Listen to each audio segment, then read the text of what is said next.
이 이야기는 조선 후기, 그 시절 문경 어느 마을에 실제로 전해져 온 전설 같은 진짜 이야기입니다. 홀레복 입은 아이 둘, 사랑이 뭔지도 모르고 부부라는 타이틀을 얻게 된 그 시절.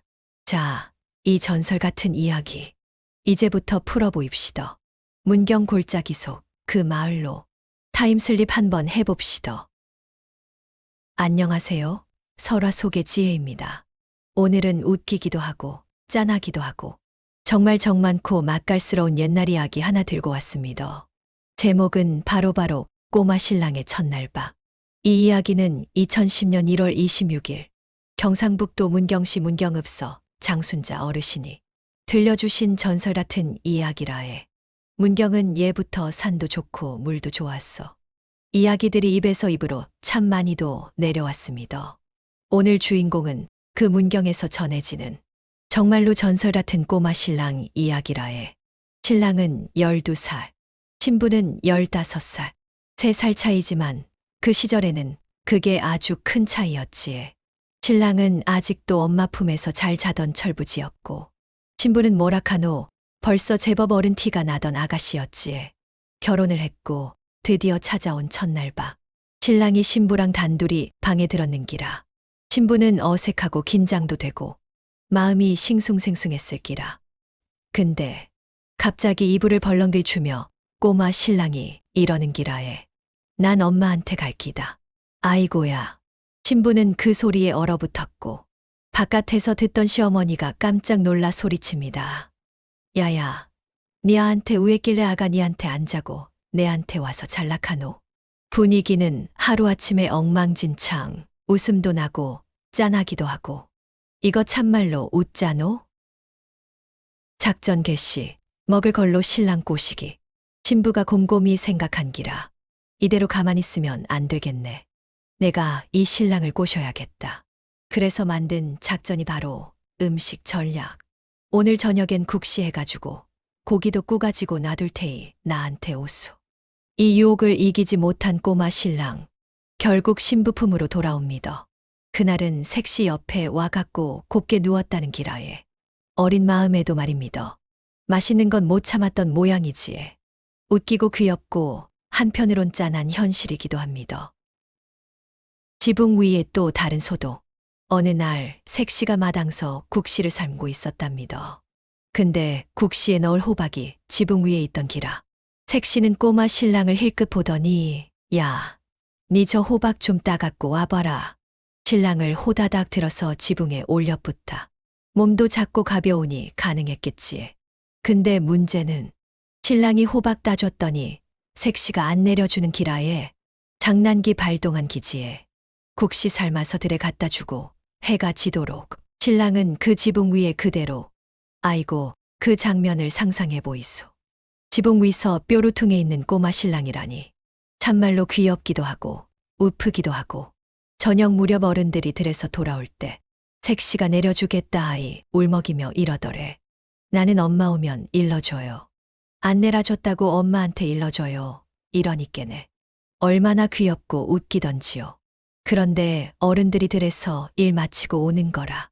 색시가 아휴, 얼른 내려와라 얼른 내려와라. 내가 내려줄게 얼른 내려와라.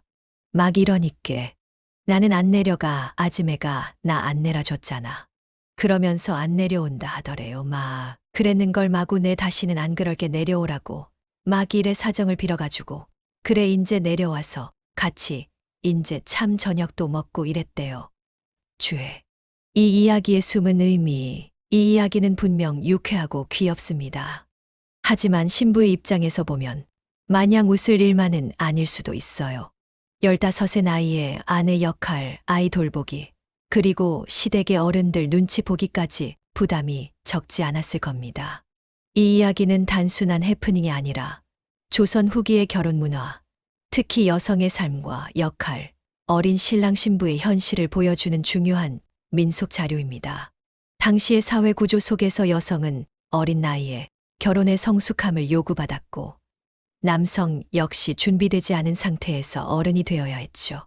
이 이야기에서 보여지는 꼬마 신랑의 순수함, 신부의 현실 감각, 가족의 반응은 그 시대의 풍속과 사고방식을 잘 반영합니다.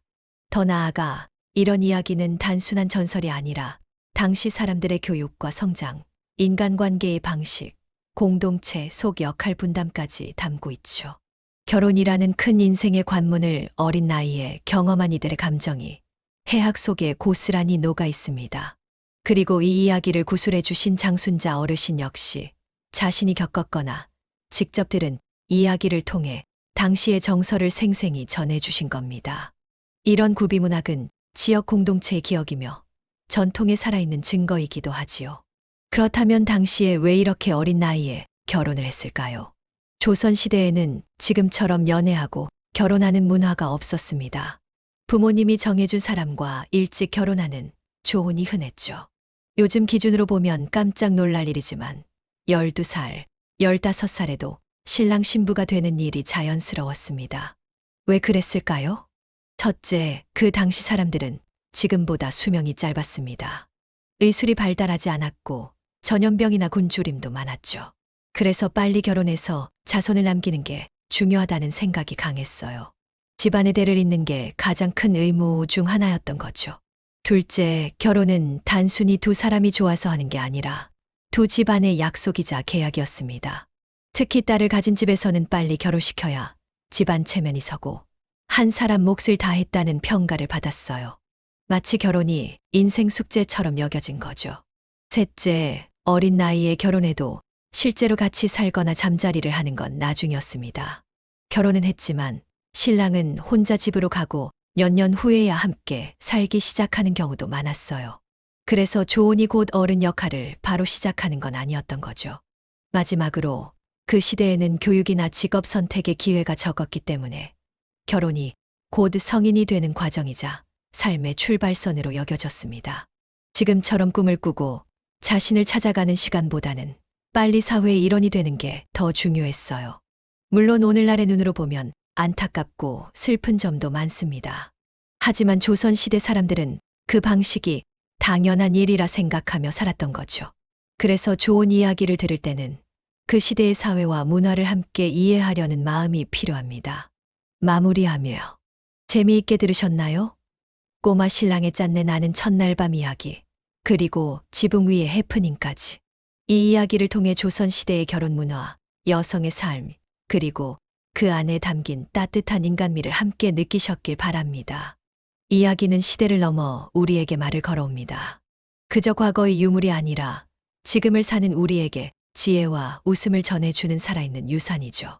다음에도 이렇게 재미있고 생각할 거리를 던져주는 이야기로 돌아올게요. 설화 속의 지혜, 구독과 좋아요, 그리고 댓글은 큰 힘이 됩니다. 그럼 다음 이야기에서 또 만나요.